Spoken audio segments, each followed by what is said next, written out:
If I'm designed yon lordling's slave, by nature's law designed, why was an independent wish e'er planted in my mind? This is 4 lines of poetry that Burns wrote in his early 20s. And of course this whole project Burns is pretty central to the project. And the 4 lines of poetry, they're quite unusual in some respects in the fact that here's a young guy who's already looking at the lordlings and calling them lordlings and considering people as slaves. It's a very political 4 lines, and he addresses this question, why was an independent wish ever planted in my mind? Questioning himself, you know, what place has a radical got in the type of society he lived in. And I thought it was a fantastic 4 lines of poetry to build an entire project that went beyond this particular book. It went into the work that Robert Wilson and others did in the play. It transmitted itself through a lot of different aspects of the project. And what I liked about it too was we were dealing with Burns as a radical, as a rebel. And so when Craig approached me from Kilmarnock jail asking if I was interested in doing this project, I was quite interested in it from a radical perspective, from a political perspective. Burns is an everyman, you know, you can take what you want from Burns, you can take your, you know, the lassies, and you can take all his caricatures and his satires. But I think at the very core of the guy's being was a very radical person. And what I wanted to do, and I'm quite, you know, even now I'm quite surprised the jails actually let me go in and do this. But I thought it was a fantastic thing to go in and actually talk radical politics and show radical films with the prisoners themselves, discuss it, talk politics in the jail, because these guys, they had loads to say. You know, it's the one thing you go into the jail, there's plenty, everybody's got a lot of crack to say, everybody's got opinions and everything, and it's, you know, if you go along to a public meeting in a community centre, everybody will kind of sit, you know, any questions, but that doesn't work like that in the prisons. Everybody wants to say everything. And that was what was quite interesting, is that the project itself, I got a free rein to basically design a project centred around Burns, and I wanted to construct it around Burns' politics, especially the idea of Burns being a radical subversive, which Burns was in the last 3.5 years of his life. He became a very subversive poet. He was living a life as a government employee, and at the same time writing very radical verse, radical songs that could have got him in prison himself. And this quite appealed to me in discussing it with the prisoners themselves. So we developed a project. I conceptualised a project within. I got a lot of help from Craig and from Cara, who was working with the prisoners since here tonight in a writing class. And what I wanted to do was more than just a writing group. I wanted to do a session on Scottish literature with the guys and talk it all over and talk about poetry, because it's quite a difficult subject, I think, if you're in jail, to talk openly about poetry. I'd imagine, you know, it's not something you're going to talk about over in the canteen, but people were interested in it. And I wanted to develop it. I did it over sessions. I did a session with Robert Burns on Scottish independence. Everybody had an opinion about that, and obviously that's going to feed into the discussion that we're going to have on whether they should get a vote or not next year. There was a session on slavery, and the way I worked with the guys in the jail is I brought in films. I brought stuff in by John Pilger. I brought in radical stuff that had been done on war. I brought in some stuff on documentaries on slavery, the reality of slavery, and we talked about how slavery built the British Empire in the 18th century. Now, these were very political focused stuff. And then in the second half of each group that we did, we used those subjects and we kept to them. Like, for example, you'll see in this there are quite a number of poems on the question of slavery. And I just made a few suggestions to the guys, and try and imagine yourself as you're a slave coming across from Africa, what it actually feels like, and write from the slave's perspective. Or imagine you're a slave driver who's like beating these people and much worse to get them to produce stuff for nothing for themselves. And they actually did it. I was quite amazed by this. They got right into the roles and understanding of the emotions that people were feeling. And I was astonished as the project went on, just what fantastic work, what creative people these were that was in the prison. We talked about war you know, and we talked about personal relationships, religion. Each session was a really good discussion. At the centre of it all, there would be at least one Robert Burns poem, and I've tried to include all the Burns poems that we talked about in here. All the poems I've chosen by Burns are his radical verse, or they illustrate his thoughts on subjects that even some of them are maybe not so radical, like his poem when he wrote when he was going to go over to become a slave driver, which is like one of the dark episodes. We talked about what was going through Burns' head. Did he really know what it would mean? And we related it all to the 21st century. You know, what people are doing now. We looked at, you know, so there's some political stuff about governments, there's stuff about David Cameron and Nick Clegg, and you know, this is the guy's own ideas. My role was really to try and stimulate the subjects, and then let their imagination take over. There's not much editing done by myself. It was all the guys themselves, and they talked about among themselves. And I found that as the project went on, there was an amazing rapport built up among us. But what was amazing was just to see the actual creativity that they found within themselves, because some of these guys were not writers. You know, and by writers, I mean people who don't normally just sit and write their stuff down. Not all of them. Some of them had written poetry before. Others struggled just to get the stuff down on paper. And it was absolutely fantastic process to see, and just see how much you got. It's one that, you know, I've done a lot of writing projects before, but none that gave me such a buzz as to seeing what these guys were producing. And I was really proud of what they did. And I think, you know, the guys themselves, you know, obviously they can't be here, but I think when they see the book, I think they'll realise there's a lot of value in what they've got to say. You know, and it's made me think. The whole project's made me think about just how much our society isn't bringing the creativity of people, and how it's getting directed elsewhere. There's so much talent among these people that I spoke with, and there's so much talent that's wasted quite a lot. I mean, I came out of the whole process quite changed by a lot of things. I mean, the first thing I was struck by was the literacy in prisons, which was kind of, I think it was, you know, 80% illiteracy. Not illiteracy and they can't read or write, but struggling to read and write. And I was talking it over, you know, when I finished the project, and someone showed me a piece of forward planning done by the prison service in California, where they're calculating the number of private jails that they're going to need. And they're basing it on illiteracy among under sevens. They're actually directly, you know, calculating who's going to end up in jail. And it made me think a lot more about the need to express yourself. You know, people have got stuff in jail in particular. A lot of stuff's buried down deep, and to try and get it out, it's a release process as well. And I could see that among some of the guys. They were getting stuff down on paper about their childhood. They're getting stuff down on you know, there's one fantastic poem by a guy who'd never written poetry before about, you know, for his mother. And you could see there was some release coming out of these guys, and it was an absolutely fantastic thing to see how proud they were of what they'd achieved. That was the thing, you know, this was a fantastic project, and I'm so pleased that the Burns Museum, the Burns Birthplace Museum and Kilmarnock Jail and the education system and the prisons allowed me to go in and do this, because this was quite a radical project, I thought. Not your run-of-the-mill project, but it shows you can connect. Burns connects with people. He's, you know, it'd be difficult to do it with Shakespeare, put it that way. If I'd gone into the jail and done a Shakespeare project, I think I would have struggled a wee bit myself. But because Burns is an everyman, he's a people's poet, he's a national poet, he's a rebel, and all these things, I think it engaged people and it got people thinking. So I'm really proud of the project. I'm really proud of what these guys have achieved. You know, I love to see their faces when they see the book, when it comes back, when Craig takes it back. It'll be an amazing thing. And from what I hear tonight, the project's going to continue. It's been continued. I haven't been down there since about April, I think it was.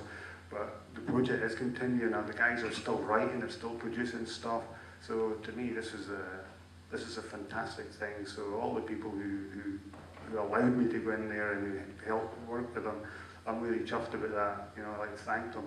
And I would hope that other prisons could get the resources, you know, to do similar type projects, because you don't want that creativity, you know, wasted. You don't want to waste it on anybody. And that just makes me wonder what these guys would have done with their creativity if they hadn't ended up in jail. So anyway, that's what the project was all about, and I think we're going to show another film now. I'm not sure if some of the guys in the project that I work with. Is that right? Yes, it has. Yeah, I know it. Okay, watch this wee bit. Hello. Just like to say quickly that I just thought that was amazing, that both those films. And I think personally creativity is locked up somehow with deviant behaviour, if you like. Being a bit of a deviant myself when I was young, and I would consider myself like being creative. I would just very quickly add that when I was in the 1970s and a lot of my mates were going in and out of jail, they used to write boys into jail then, before TVs and that. But they never spoke about it much when they came out. But they did do it in jail, and they showed it to each other in the jail.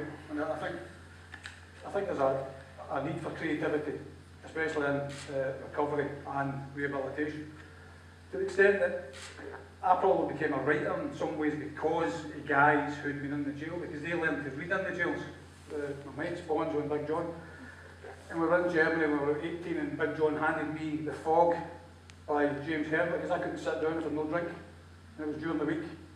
And they made me read it, and then I had to reiterate the book to them the next day on the building site. Bit by bit, so I was proving that, I mean, I'd read books before, but they were trying to get me into reading. They shut me up during the week in the digs we were in. And that's how I started reading. By chance, I'm looking back now and saying, here's some strangely in reverse, the guys going to jail, come out, give a guy a book, and I end up in a writer. But you guys to this day can read a book a night, a whole novel in one night. You'll have to read in the jail. What I'm going to do is I'm going to introduce the speakers, and then after that, the speakers will give their opinion on the subject, should we allow prisoners a vote. And after that, that will take 40 minutes, or maybe less. We'll have questions from the floor. So, sitting here with Kevin Williamson. Kevin Williamson, writer, poet, publisher, performer, producer and activist with a unique and influential view of Scottish culture. He's the founder and editor of the Rebel Ink magazine, which is a pretty influential magazine in Scottish literature, I would say, and the Rebel Ink imprint of Canongate books. During 2012 and 2013, he worked with Asif, Craig, David, Kevin, George, Paul, Stephen and Victor, all inmates at Kilmarnock prison, to produce a series of poems which you've got in this book, and you've heard there. And I thought it was quite moving. The middle guy with the Ayrshire accent, it was the honesty that moved me. Then the young guy at the end, you could see he was explosive. You could see he had something in him. You know, he could go any way. That guy was just walking a wee razor edge there. In my opinion, what I could see of the guy at that point. But I thought that was pretty profound. Next along we get A.C. Clarke, otherwise known as Anne, with the background the next time. A.C. Clarke is a poet living in Glasgow. Her latest collections are A Natural Curiosity, New Voices Press, shortlisted for the 2012 Callum MacDonald Award, and I can't pronounce this, Father Melié's Confessions, overstepped books. She's won several prizes, most recently the 2012 Second Light Long Poetry Competition and the 2013 Campbell Burns Competition. She's an active member of Scottish Pen, which campaigns on behalf of imprisoned and persecuted writers and all freedom of expression issues. Next along we get Tony Kelly. Tony Kelly graduated from the University of Strathclyde exactly 1 year after me in 1990. He trained in Glasgow and then in 1997 set up a partnership with Colbridge, the Centre of the Earth. Instrumental in many leading and cutting-edge cases which have defined human rights law in Scotland. Taylor and Kelly have been forefront of prisoners' litigation since their inception some 12 years ago, notably challenging the appalling conditions in HMP prison Berlin. And those guys who taught me how to read, that's what they were years ago. Not how to read, obviously, but to read books. Stuart Waiton. Dr. Stuart Waiton is a sociology and criminology lecturer at the University of Aberdeen and Dean. A regular contributor to the Scotsman newspaper, Dr. Waiton is author of Scared of the Kids, Curfews, Crime and the Regulation of Young People, The Politics of Antisocial Behaviour, Amoral Panics, and his latest book is entitled Snob's Law, Criminalising Football Fans in an Age of Intolerance. And we'll just start with Stuart then, we'll come back this way, is that okay, Stuart? It is. I'm taking the unpopular position here, I would imagine. So I'm arguing no, prisoners should not get the vote. I'm not going to say that much about prisoners and voting. I'm going to say a bit about democracy and a bit about the therapeutic state, which I'm more going to state than explain, and then perhaps in the discussion something can come out of that. First point I make is that the extension of democracy today it's strange, because it doesn't seem to have much to do with democracy. So, for example, the extension of the vote to 16 and 17-year-olds has not come about because 16 and 17-year-olds have been out on the streets with banners. In fact, nobody has been out on the streets with banners demanding 16 and 17-year-olds have the vote. It's entirely an elite project that 16 and 17-year-olds should have the vote. On a separate matter, a colleague of mine, an ex-Marxist, tells me that voting for independence in Scotland is about democracy and the extension of democracy. The reality is, of course, that he's an ex-Marxist who's given up on socialism. And essentially what he's doing is giving up, from his past perspective, giving up on a section of the electorate, i.e. the English working class, who he essentially thinks are idiots for voting Thatcher in the 1980s. So his argument about extension of democracy is actually more a reflection of his contempt for a large section of the electorate. And the debate about prisoners voting is similarly problematic in that it actually takes an anti-democratic form, because it's not a political campaign where we're trying to convince the electorate. We're using law and European law essentially to enforce a policy that I would imagine most of the electorate would oppose. But that's the way things are today.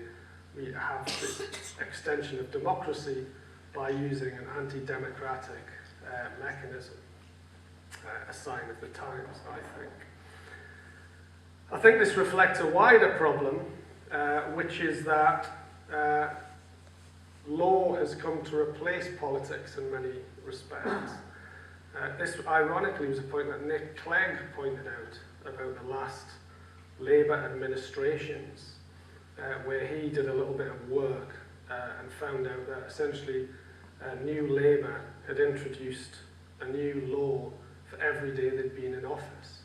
So by the time they'd finished, there was something like 3,500 new laws. And essentially the point that I would draw from that is that what you've seen is essentially a collapse of politics, where you have political campaigning, where you're trying to organise people, argue with people and so on, and you now use laws and regulations to try and enforce things in society. And I think that's a general trend. I think politics is in a dire state at the moment. I asked my students, there was 65 students in the class, I asked them this week, knowing the answer already before I asked it, which is why I asked it, hands up any of you who are in a political party. Of course, no hands. Hands up any of you who've been to a political meeting. No hands. And so on. So it's an interesting situation where you have young people who historically have been often the most active and radical are completely disconnected from at least the mainstream parties. And yet we're saying we need to have more people voting. Again, which is an interesting situation. And voting itself has become, the discussion about voting has become increasingly technical and meaningless. So this week we had a discussion about, can we involve more people in voting by getting them to vote online? Can we use Google?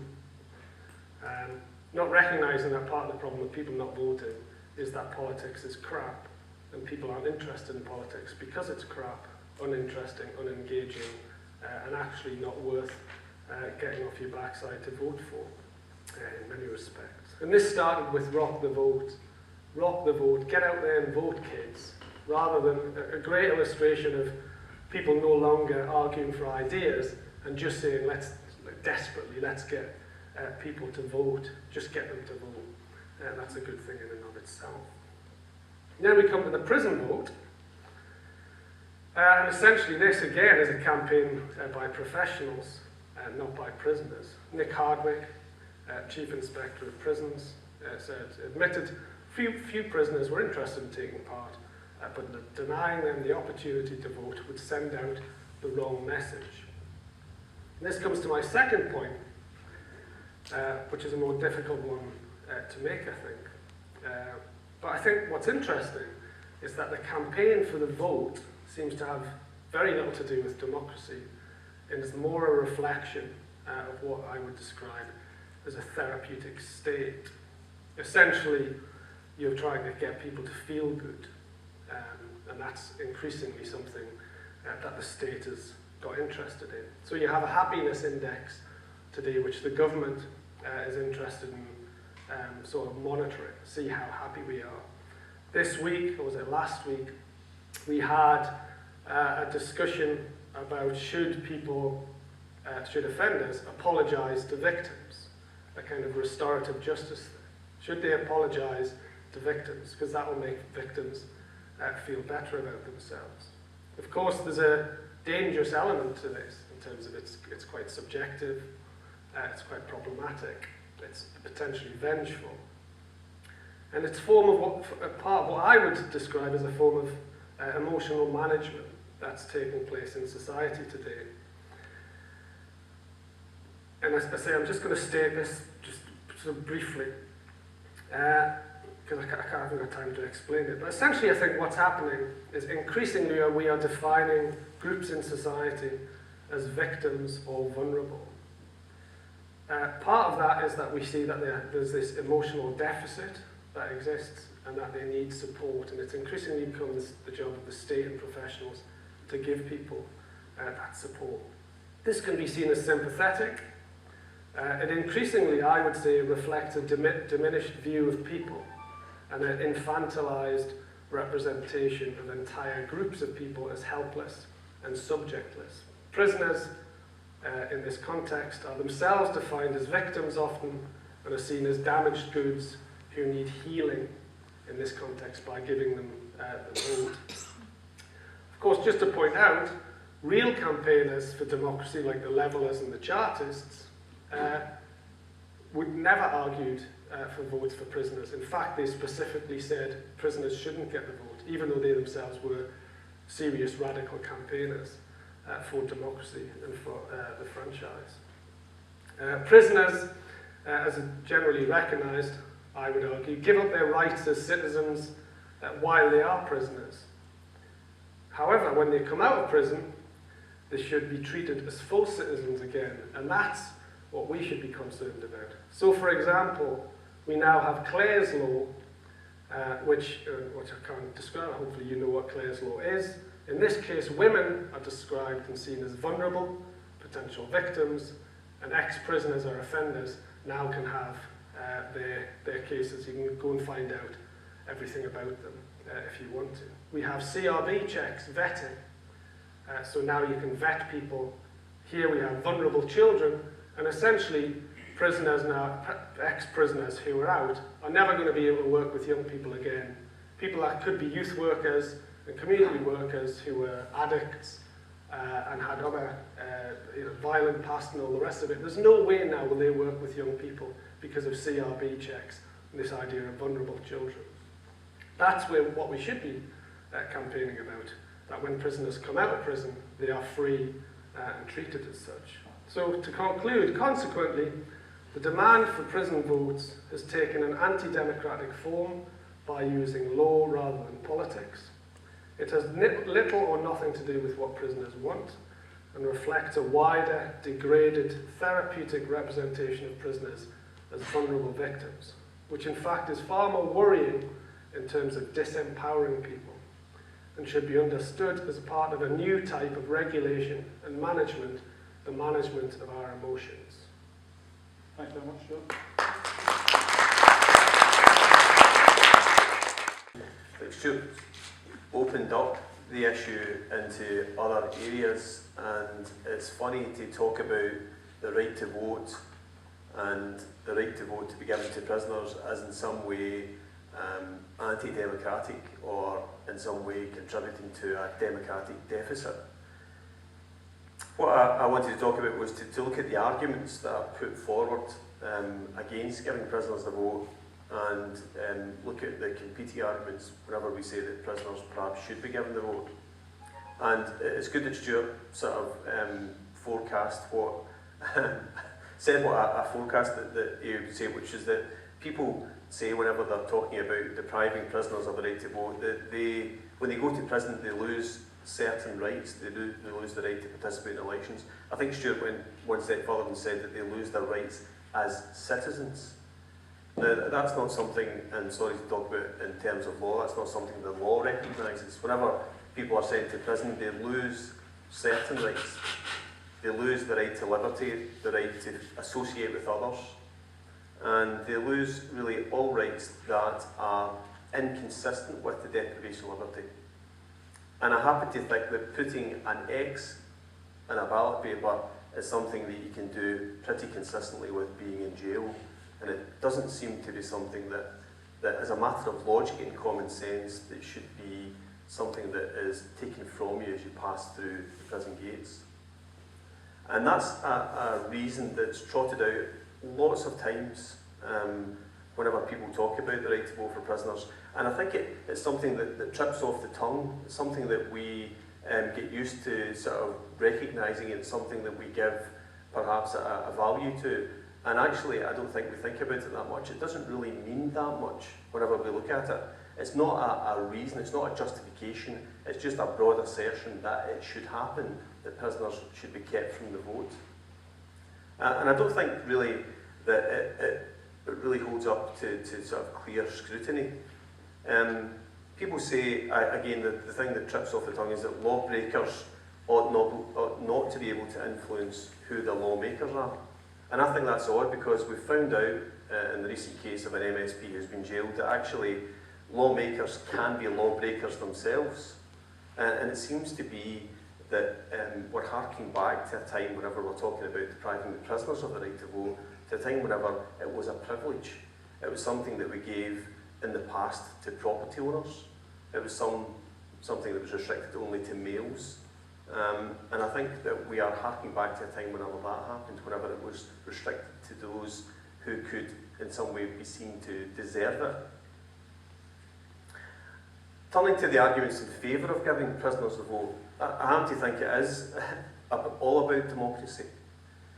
And I think it's odd that whenever I speak to prisoners and they talk about the right to vote, I mean, lots of things are ascribed to prisoners. We treat them as one particular group. We ascribe to them a set of vices that we think that we have a picture of them. In actual fact, they are an entirely sort of disparate group made up of different people from different backgrounds with different levels, I'm sure Kevin knows, of intelligence and articulacy and creativity. They also have different levels of insight. People say that they wouldn't exercise the right to vote. The people who consult me about trying to get the vote at the referendum are very exercised about getting their say in this big step in the choice that the nation makes. I should say that the people who consult me are evenly split. We don't have a huge sort of groundswell of opinion going one way or the other, so if politicians are looking to weigh up the way that prisoners are going, I simply don't know what way it's going to be. But I wonder if the prisoners, whenever they talk about wanting to participate in elections and moving from that premise, whether there's something wrong about them trying to teach, trying to speak to the politicians who should know all about the value of democracy and the value of one person, one vote. And I think that that's pointed up in the forthcoming referendum, because the principle of democracy and one person, one vote is thrown into sharp focus whenever we go forward and we choose in the referendum what will happen to the future of the nation. So my vote will be the same the same value as Mr. Salmon's. If Mr. Cameron had a vote, it would be the same as anyone else's in the nation. And I don't understand why a group of people are discriminated against, are wholly excluded by virtue of where they are located. Not just located between now and then, but located on that day next year, the 18th of September 2014. And I think that that's something that detracts from, rather than adds to, the legitimacy of the choices to be made by Scotland. And I think that's something that's worth thinking about whether the vote being given to prisoners is something that would add to or detract from the election, the choice that's to be made by the country. Whenever prisoners are excluded from an election, whenever they go out, eventually, as the vast majority of them do, they will get to choose at some point in another election and have another say in the election of a government, whether it's the Scottish parliamentary elections or a general election, depending on the choice made. After they come out on the 19th of September next year, and they've been excluded from the vote in the referendum, that's a once in a lifetime, probably once in more than a lifetime, once in a many generation choice. That's something that's passed them by, and it's something that can never be cured or remedied by virtue of another election or another referendum taking place. That's gone and past. And when we look at the parliamentary debates, if you look at the parliamentary debates in Westminster about this subject, they are very, very impoverished about the way that they talk about prisoners. So very much a sort of bandwagon being sort of caught up. Everybody wants to jump on, everybody wants to kick at the prisoners. And I think it's a real shame and a real sort of poverty of thought that leads the Scottish Parliament to enact identical legislation to exclude en masse the prisoners from the choice to be made next year. And if we look at the transcripts of the Scottish parliamentary debate, it's equally impoverished. The same sort of poor justifications, or actually no justifications at all, are trotted out. The same sort of ill-informed comments about prisoners, the same ill-informed comments about the value of democracy are trotted out. And it's something that I think, if you take time to read, I think you'll probably shake your head and worry, like I did whenever I read them, about perhaps what we're all about if we exclude this group of people and this important choice to be made. There's just another quote I wanted to make just before I finished. I'm not going to get caught up in a discussion of the case law from Strasbourg and the European Court of Human Rights and where our courts are. I'm involved in a challenge being made by 3 prisoners in Scotland in court. It's gone 4 days in argument, and we finish next Monday in court, and a decision will be made as to whether their challenge succeeds. It's mounted on the grounds of human rights. It's mounted on the grounds of what the Parliament has done is to betray the rule of law and disenfranchising this important and significant group. And in support of that, one of the things that we put forward to the court is this quote from Canada, where I think it's a shame that we have to look at what the value of a vote is, and we have to be telling that to the politicians. This commentator says, "Drawing 2 short lines to form an X is the simplest act imaginable. Yet the right to so mark a ballot is as profound as the act is simple. Such marks, systematically compiled and transformed by our beliefs and our laws into the most eloquent voice the people have." Thanks very much.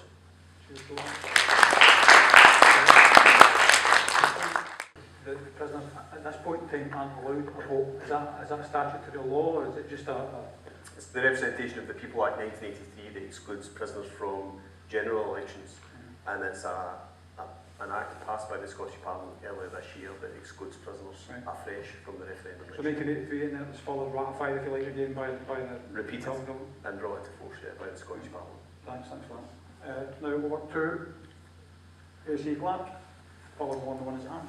Thank you. Well, again, I shall come from a slightly different perspective, though very similar to the previous speaker, because I'm here really, I suppose, on behalf of Scottish Pen, which campaigns on behalf of writers who are imprisoned. So we have a slightly different perspective, perhaps, on what imprisonment means. I thought I would start with some facts. First, and this is partly what you were alluding to, I think, the European Court of Human Rights, and this is also what was being alluded to before as perhaps laws against politics, on 6th of October 2005, ruled that the UK's current ban on all serving prisoners from voting contravenes Article 3 of Protocol Number 1 of the European Commission on Human Rights, which is where they undertake to hold free elections which will ensure the free expression of the opinion of the people in the choice of legislature. And that is the right, the free expression of the opinion of the people in the choice of legislature. And there was a very brief period between 1967 and 1969 when it was possible for prisoners to vote, between the repeal of one act and the institution of another. Just for 2 years, anyone except people who had committed treason. And that is something perhaps that I might touch on again, that sort of exception. Perhaps a more cogent thing to say is that at least 18 European nations currently, including Denmark, Finland, Ireland, Spain, Sweden, Switzerland, have no form of electoral ban for imprisoned offenders. That means that all prisoners, whoever they are and whatever they've done, can vote. In other countries, some prisoners have the vote and some don't, and that tends to depend on what their crime has been, and in some countries it can be imposed as an extra punishment, if you like, by the judge himself. The countries that don't allow prisoners the right to vote, apart from the UK, include Russia, Bulgaria, Estonia, Georgia, Hungary, which is an interesting combination of states if you think of their previous history. Then, in Scotland, 3 judges at the Court of Session issued a declaration that the blanket ban on convicted prisoners voting wasn't compatible with their human rights, and that the election in May 2007 for the Scottish Parliament and local government would take place, this was before that election took place, in a way which wasn't compliant with the European Commission on Human Rights. Now, if you take the view of the first speaker that that is simply another instance of the law interfering where politics should be leading the way, that is one way to look at it. Another way to look at it, I think, is that things evolve in the field of human rights. Things continue to evolve in the way that we look at what human beings are and what their rights should be. My feeling is that the question isn't, should prisoners have the vote, but why shouldn't they have the vote? Put it the other way around. The reason that's put forward has been already put forward, that you have forfeited your right to take part in society, to citizenship, by your moral right to citizenship, rather than your legal right. That's the argument. Because you contravene the laws of society, then you can't take part in the organisation of that society in any way. And that is a plausible argument, I'd say. If, for instance, you're employed and you break your contract of employment, you would not consider it unfair if you got the sack. If you join a club and you break the rules of the club, you wouldn't consider it unfair if you got booted out of that club. But citizenship isn't like that, because it's something you are born into, really, in most cases. It's only people who opt to go to another country and adopt another citizenship who do so consciously. Most of us are born into the state we're born into. We have no choice about that. Similarly, we're born into a state whose laws are already formed. The only way we have a choice in determining those laws is as adults, by exercising our vote, by getting involved in politics in all the ways in which citizens can. But it isn't like a job or a club, which is a sort of thing that you get into and get out of. Citizenship is for life. It's almost like life. And I mention life too, because if we consider at one time, we also thought that if you took somebody else's life, you forfeited your own right to life. We don't consider that anymore. In Western Europe, the death penalty is no longer in force. In many other countries in the world, it's no longer in force. Our views of what is a right and what should or should not be forfeited have changed over the years. And in the same way, our views of what lands you in prison have changed over the years.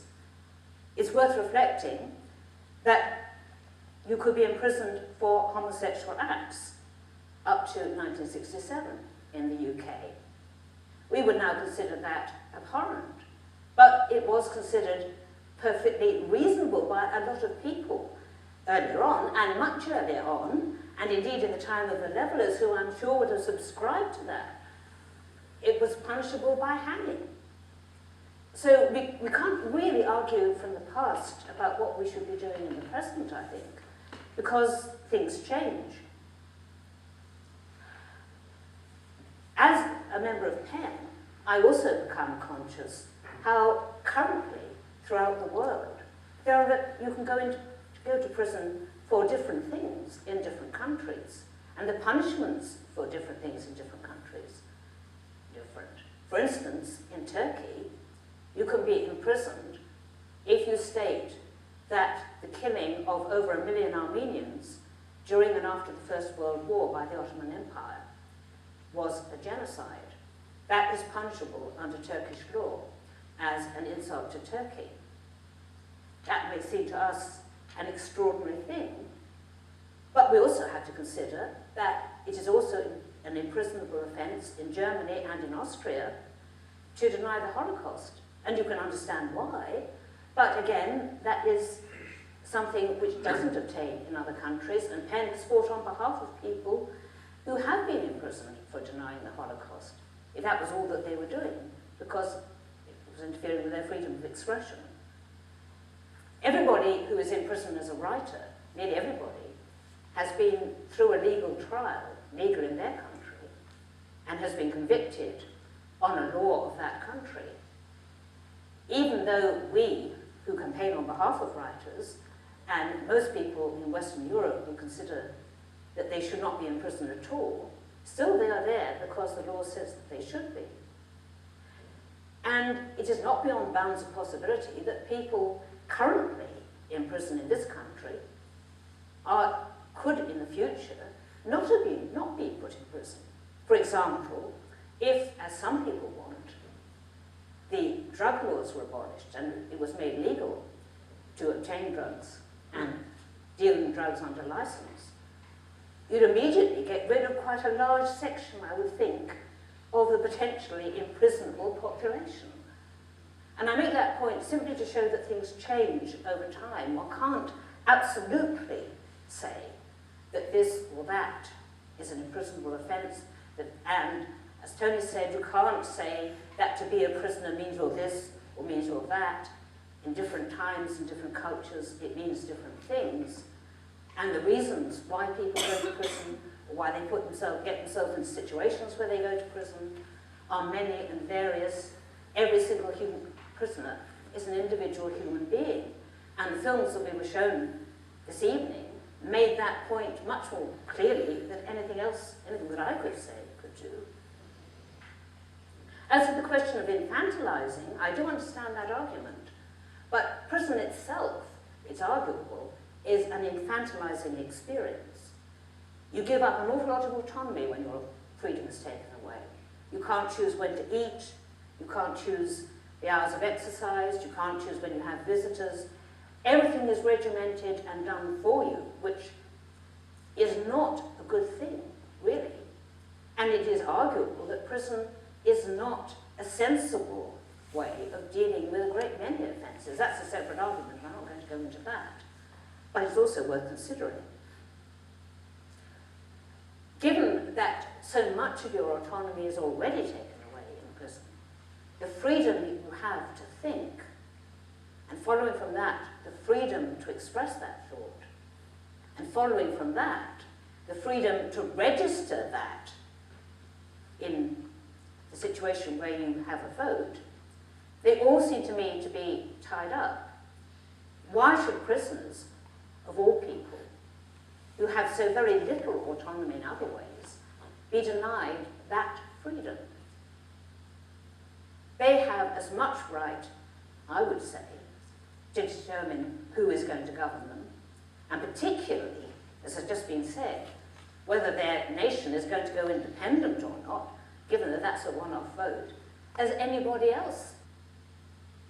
And if we were going to argue about moral fitness to vote, well, there must be thousands and thousands of people who aren't in prison, who, if we were to scrutinise them very carefully, we might, from a point of high moral standing, say that they weren't fit to vote either, morally. I don't think that's a tenable argument at all. And for that reason, I don't think it's tenable to do as some countries do, and have the vote for some prisoners and not for others, according to the severity of that's judged of the crime. You know, I don't think that works, because as I've already argued, different things have been judged as heinous crimes in different centuries. And you wouldn't have got the vote if you'd been a homosexual. Or, you know, if you regarding, what I'm really trying to say is homosexuality was regarded as a heinous crime 2 or 3 centuries ago. It's now regarded as perfectly acceptable.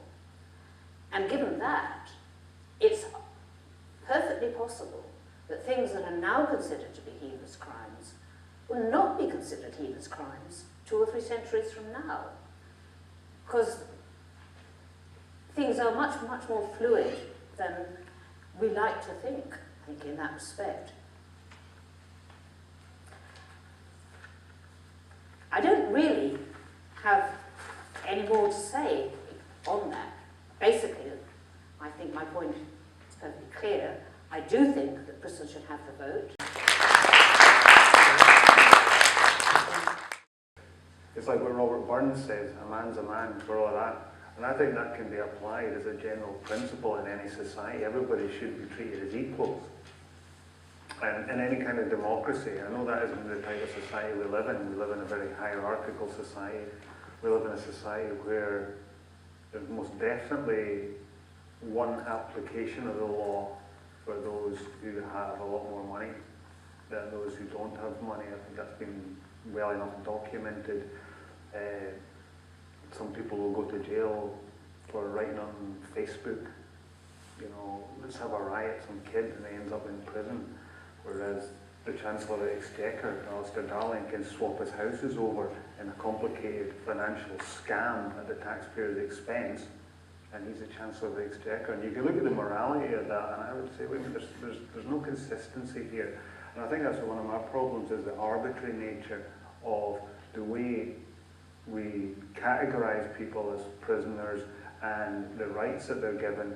And if you look at other societies, for example, in America, there's an arbitrary nature, you know, on what is the purpose of prison, and is it there just to punish people? Does it take people's liberty away and punish them? And I think we live in a society where there's political capital in kicking the people at the bottom, put it that way. And prisoners are quite often seen as the ones at the bottom. You know, if anyone who commits any crime, you can blame all the ills of society on the ones at the bottom and keep kicking them. And as a society, we have to ask, you know, when people are being punished for crimes, how hard do we kick them? You know, how hard do we take away their democratic rights? I mean, we've seen so many different changes in the prison system over the years, things that were done in the prison system 20 years ago would just be intolerable, unacceptable now, and they've been changed. You know, people didn't even have a toilet, you know, and they had to take it to the European Court of Human Rights just to get some basic facilities. And we could say, these people have committed crimes, so therefore they should be taken out of society, and we should just kick them as hard as we want. Now, in America, that leads to certain scenarios where not only do prisoners lose the vote, in some states they're never allowed to vote again. This is completely, I think it's about 12, 13 states in America. This is an arbitrary decision And it's an arbitrary decision that was actually abused so badly in a presidential election in 2000. They actually rigged the election, and that's all been well recorded, so that the loser came first. See, I mean, this is the way the political prisoners can, prisoners, I'm going to come on to the question of a political prisoner as well. Prisoners can be treated arbitrarily, and the reasons people go into prison, I think, can often be quite arbitrary. From my just experience of people I know that have been to prison, and people I know who haven't been to prison, and looking around, and sometimes you meet people in prison and you think, why were these people sent to prison? I mean, I met some people in Kilmarnock and I thought, why are they in jail? These are not, some of them are not violent criminals. I think you could probably say 90% of the people in prison shouldn't be in prison. But it's because as a society, we haven't decided what the purpose of prison is, and I think that's what it all boils down to. We don't know whether it's there to rehabilitate people or to punish them. And whoever comes into power, if you get a more leftist-leaning government, they may try and think rehabilitation is more important. But if you've got a more conservative government, it's like, no, let's just give them a good kick again, use them as the political footballs. So my thought is everyone should get a vote, because there is an arbitrariness of it. And when it comes to the referendum, as you say, somebody could be in prison for, I'm not sure what the legal thing is that everybody, even if someone's in for 2-3 weeks, they lose their vote. If they're in for the 2 or 3 week period of the election, they lose a vote for something that's going to determine not just the next 5 years. I think people should get to vote in elections, but for the rest of their life, if it's a vote for independence. And so they should be allowed to shape the country, because they're going to participate in it as a citizen. And I think that's something else that comes into is that the very process of thinking about politics is thinking about what you actually want for yourself, for the people round about you, for your family, and for your community, and for your country as a whole. So you're actually engaging with civic society. You're actually thinking about what's best for more than just for yourself. There's a whole process there, and to me that's part of the process of rehabilitation in prison. I think prison should be primarily rehabilitation into society, reintegration into society. Everything should be done to encourage people to engage in society and feel part of it and to participate in it.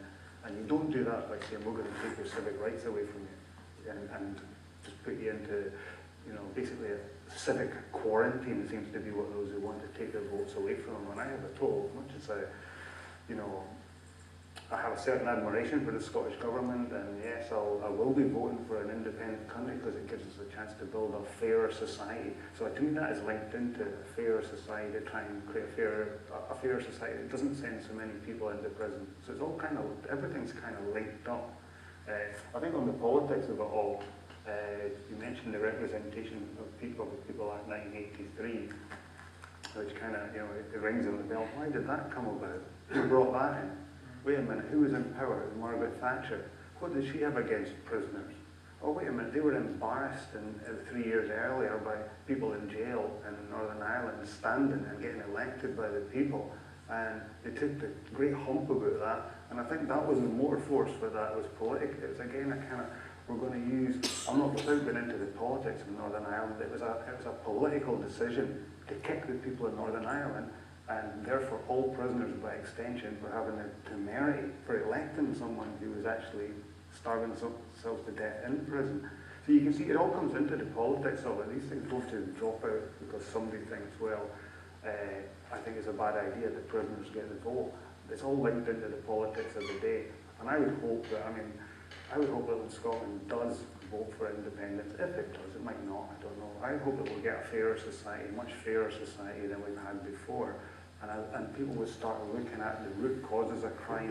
Everything should be built around developing a society that doesn't have people excluded, and everyone should be treated as equals. And that's all of these things. I'm just thinking off the top of my head here, but it just seems to me common egalitarian principles that treat people as equals and give them a chance to better themselves and better their own society as well. And when all of these things come together, then you are going to get better people coming out of prison. I'm not saying obviously voting's not going to change someone completely, but it's part of a process and part of a way of thinking that's very progressive in my mind. So that, you know, I suppose the three of us, it's probably an unusual combination of the panel here because I suspect Stuart will be in the majority among the general public. I think most people don't want prisoners to have the vote, but it doesn't mean that it's right or it's the fairest way to deal with things or the most progressive or it'll have the best results. So I think it is a good argument. I'm glad it's up to the European Court of Human Rights because I certainly wouldn't trust the Supreme Court down in London or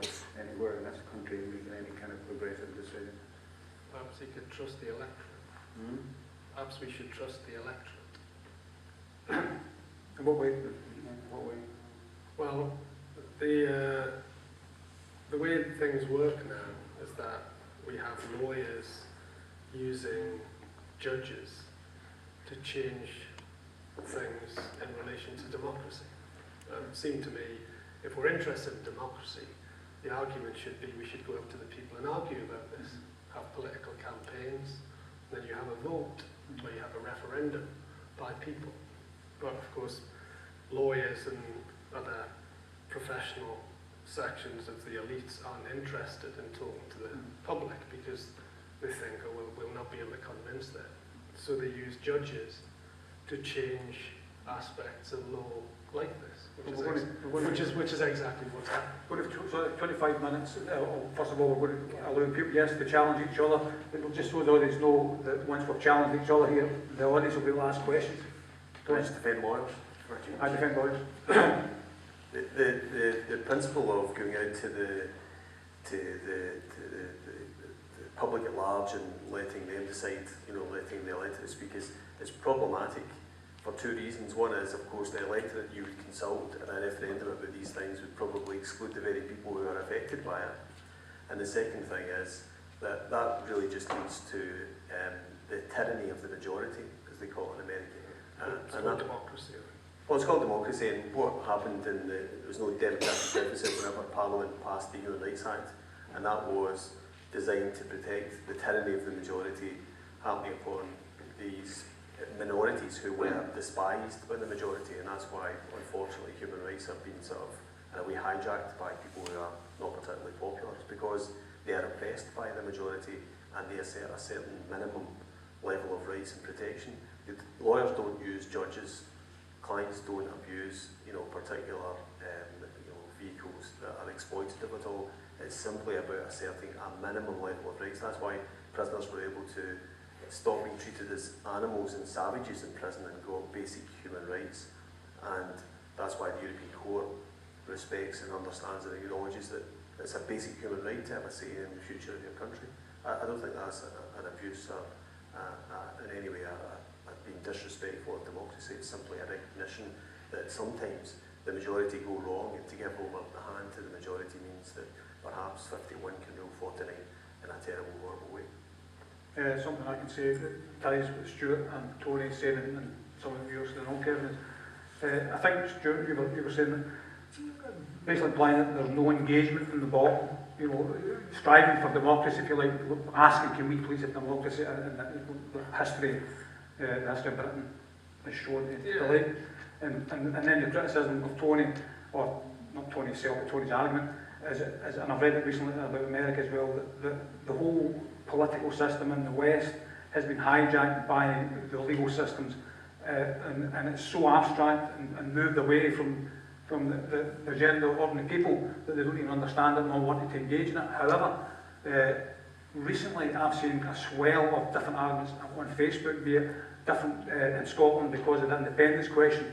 I think what you wish for is starting to happen down in Scotland, and it might challenge in the end a sort of abstract political society that is, and I feel, I agree with that, personally I shouldn't be saying what I agree with, but a way out there, it never meant anything to me before, but this question of independence is waking people up in Scotland that might ask now for the democracy that you're pointing towards it.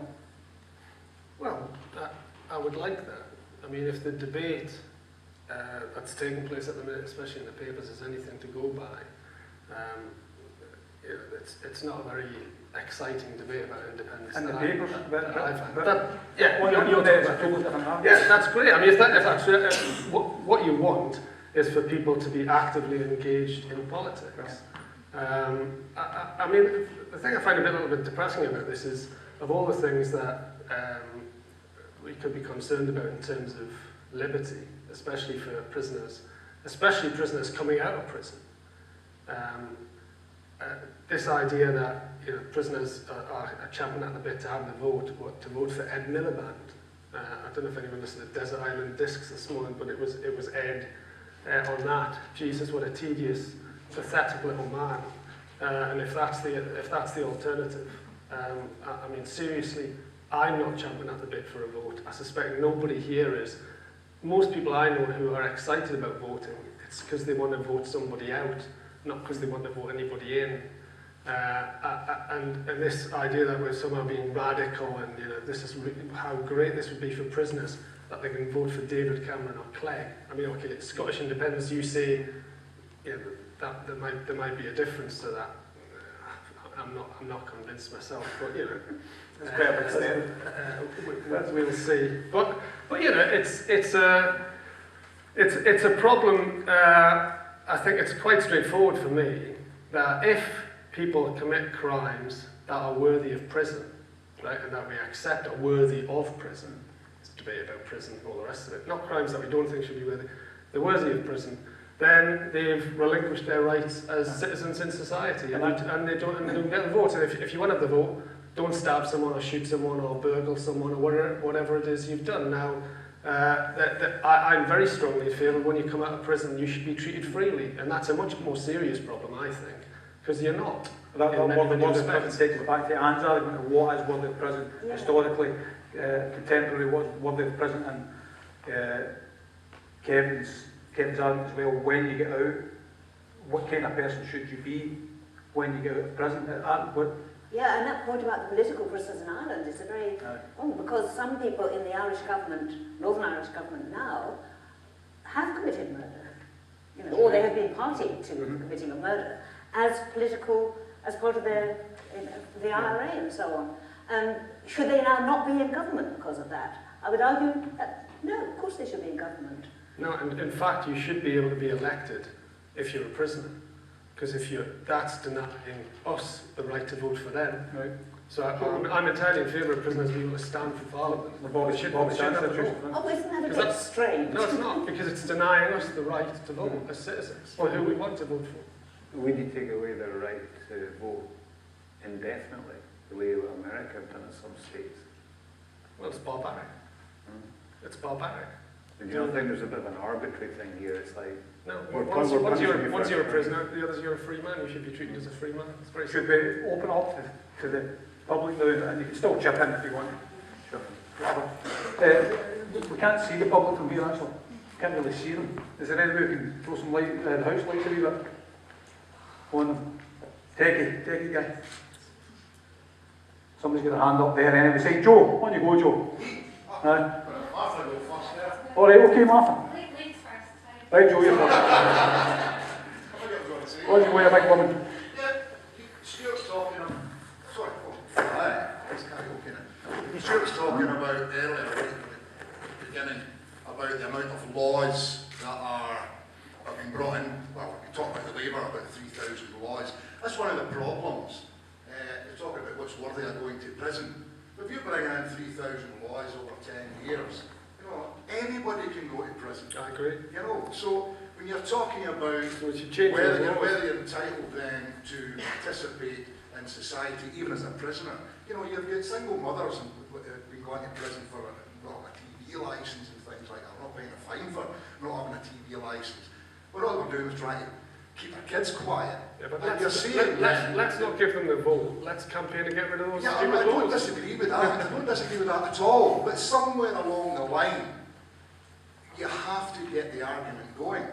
And this is as good an argument as any to bring this thing into this problem into society to discuss it. Because if you're not discussing it, nothing's ever going to change. They're talking about democracy. Go right back to Plato. and democracy was run by people, I don't need to tell you this, but run by the privileged. And it's very, you know, patronising in the real sense of the word, you know, we will look after these people, blah, blah, blah. It's never worked out. But, I mean, it's changing all the time. It's changing now. And I don't see any reason for not bringing this up. I think somewhere along the line that we start now and say, yes, let's give prisoners a vote. One, you're including them in society that they're going to go back into. But it's now bringing the thing into the public arena where you can discuss the rest of it. So I don't see any reason for not talking about this now. I'd say let's dismiss this, let's talk about what will happen to prisoners when they come back into society. Somewhere along the line, you have to get the debate going. We're talking the debates in newspapers. I'd like to see a debate in the newspaper about what's going on just now. There's absolutely none at all. But there's a lot of debate going on in public. There's a lot of debate going on Facebook and other sort of social media, where the public are actually talking about things that matter, while it's been stifled by people in government. So we're talking about it now. So I say, I agree with Anne, why not give them the vote? Let's get the debate started, let's bring people back into society, and maybe then we can actually be an active part of society. Thank you. You want to come back on that, guys? What's cool? Panel. Anybody on that? Tony? No, I agree. Well, I mean, an added point, I think, is that part of the discussion about voting actually misunderstands what it means to be a citizen. So you mentioned Greece, for example. So Greece is very interesting. Like, you used to have open, fantastic, open, public debates. I mean, I know the elite and all the rest of it, but nevertheless, phenomenal for the historical period. Like, you'd have hundreds and hundreds of people gathered round, and they would make the decisions because they'd argue and they'd have a public debate. And of course, the vote should just be an end point of what it is to be a political citizen. Right? Where you're involved in politics, where you're involved in debate, you're involved in campaigns, you're involved in groups and organisations, you're free to move, you're free to talk, you're free to associate. All those things then add up to the vote. And none of that, not even free speech in any real sense, they're in an institution. And then to give them the vote, it degrades the idea of what it means to be a political citizen, actually. And then we lose that because I mean, we fetishize this discussion about voting at a time when nobody's that interested in voting anyway, bizarrely. And actually voting is a minimalist, the minimal thing of what it means to be a political citizen. I feel personally that the reality of that is that most people, without all those accoutrements of what it means to be a political being, will vote. My mother will go and vote, but she's none of those things. Generally, she wouldn't think of any of those things. That's her free choice. I see my mother, I mean, the general public, I'm not aware of the philosophical bolt-ons that you just attributed to them there. Well, you don't need to be aware of the philosophical bolt-ons. 50 years ago, people would have been actively involved in all sorts of stuff. They didn't need to know philosophy to be that. It's because politics meant something. Right? I'm not blaming people for not being involved in politics. I think if you were involved in politics today, there'd be something wrong with you, or you're just a careerist, like basically they are. I don't think that's an argument against giving people the vote. It's more an argument for getting people much more involved in politics. And also, in prison, there's absolutely no reason why you can't have political debate in prison that I can see. In fact, you're saying that you did have political debate in the poetry classes. Did you get political debate in there? Yeah, totally. Yeah. There was discussion on the Iraq War and whether people should have gone to war. I used the John Pilger, part of the John Pilger documentary. Did they have both sides of the argument? Were they not both? Yeah, no, it wasn't like having a debate on, everybody thinking the same. It's the same when we had discussions of Scottish independence. Not everybody thought the same on it. And there was real debate, but it was it wasn't like the kind of debate you saw last night in Question Time. It wasn't this phony stage soundbite debate. It was people who have to live with each other all the time, talking about stuff in a way that was trying to expand and listening to what everybody else had to say. So there was really I thought it was proper debate within the prison. I mean, part of it is, and this is important, because it's you mentioned that prisoners don't get the freedom of association and other such rights, so why should they have the freedom to vote? I don't think that's really a fair analogy, because when we put people in prison, we as a society, we take away their liberty, we imprison their bodies, but it's not part of the process to imprison their minds. And this is a very different thing. In voting and thinking, this is not why, the last thing we want to do is imprison their minds. You know, it's the last thing the prisoners want, it's the freedom they still have within the prison as well. And that's part of the engagement with politics, is part of keeping your mind free. So, you know, I don't think that's a fair analogy to compare the two. Very quickly, we're not running out of time, we're running over time. I just wondered, Hannah, if it's okay, because we started like blah, blah, blah, we'll have another question. Anyway, at this point, but can we keep going for another 10 minutes? I don't know. Let's ask the owner of the thing. But okay, I would disagree with Stuart. I think that the referendum has really... Is this even working? No. we can hear you.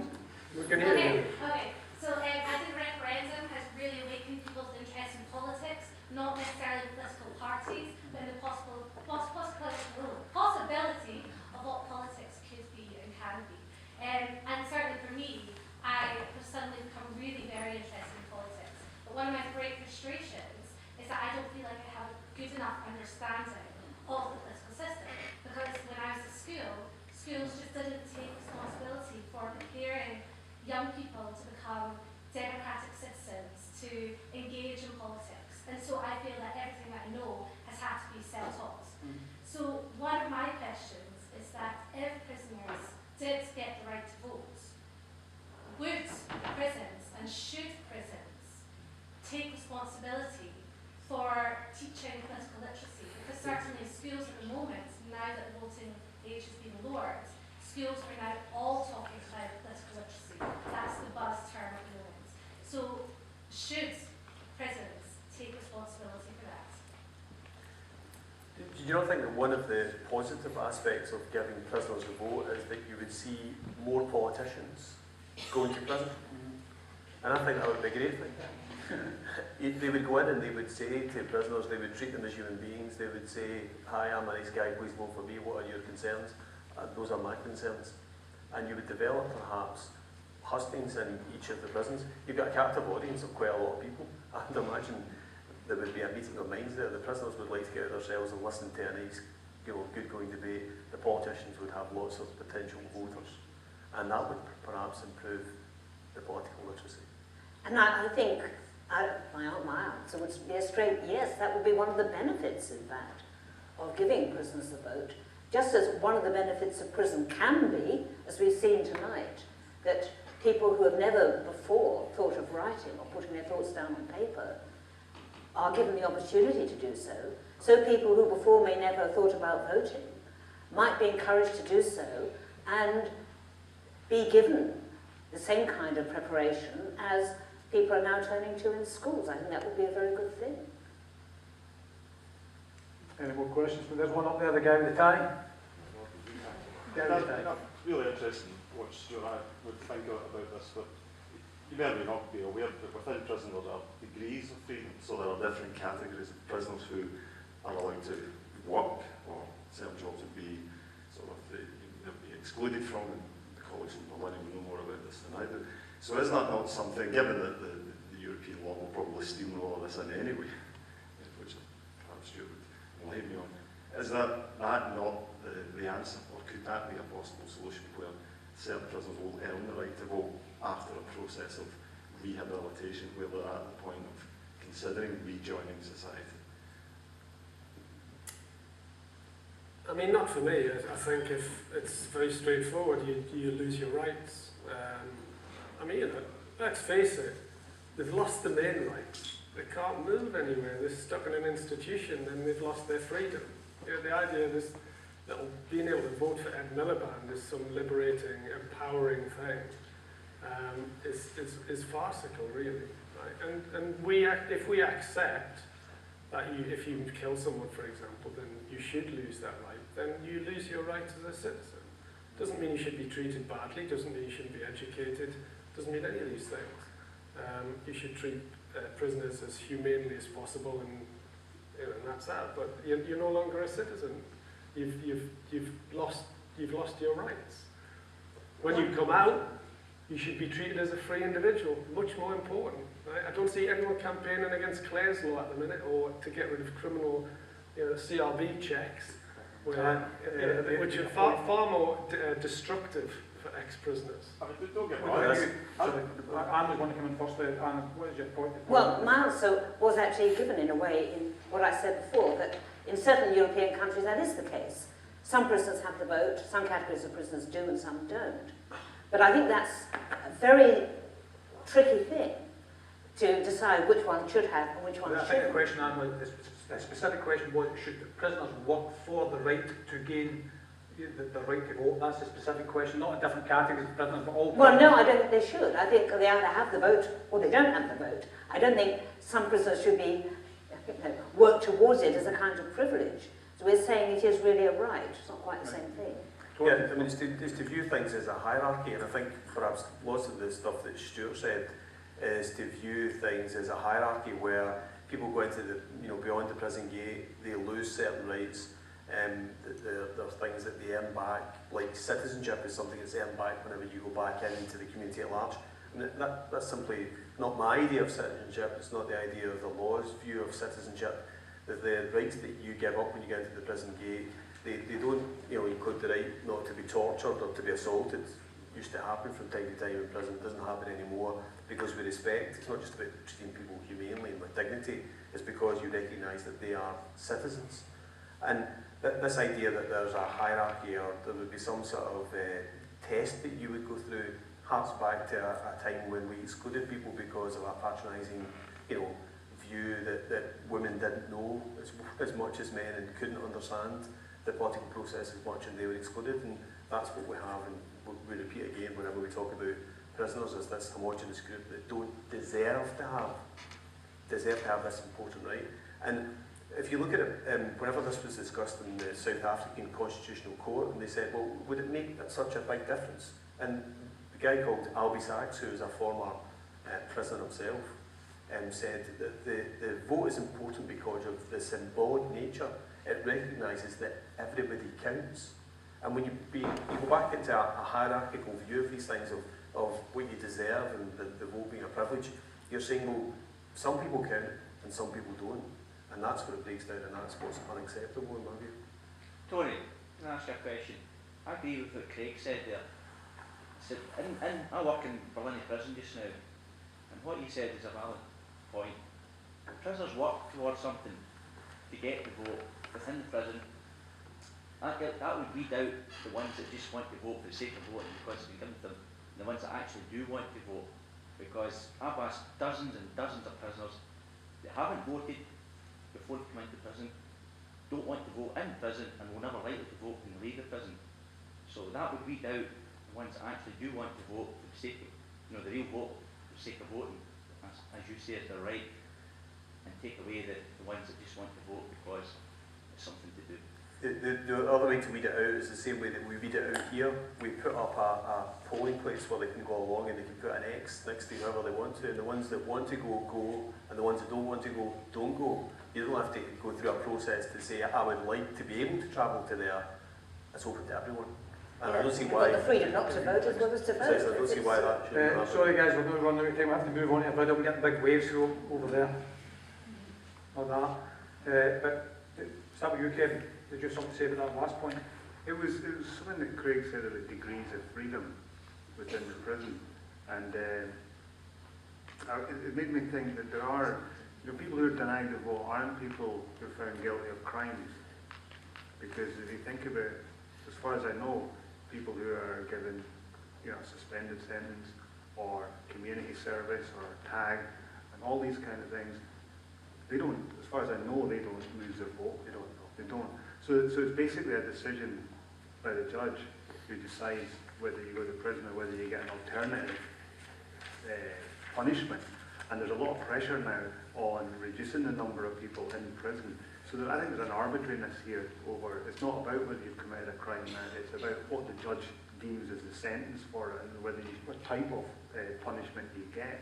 And I think that kind of, it illustrates that the arbitrariness of taking people's vote away. I think there's a lot of things in prison, people who work in prisons like yourself, know that if there's a carrot, people will go for it and work for things as well. I'm not sure whether that should be applied to voting though. I think there's other things in prison you could do. You know, I think the egalitarian principle, everybody's a citizen, whether you committed a crime or not, should override that.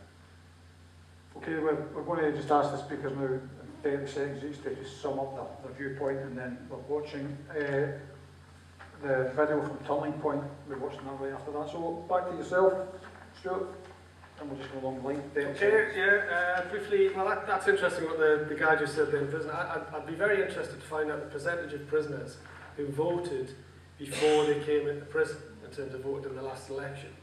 You might find that it's a very small percentage, which illustrates that the passion for this isn't being pushed by prisoners, it's their needs. The passion for this is coming from sort of middle-class professionals and who might want to feel morally good or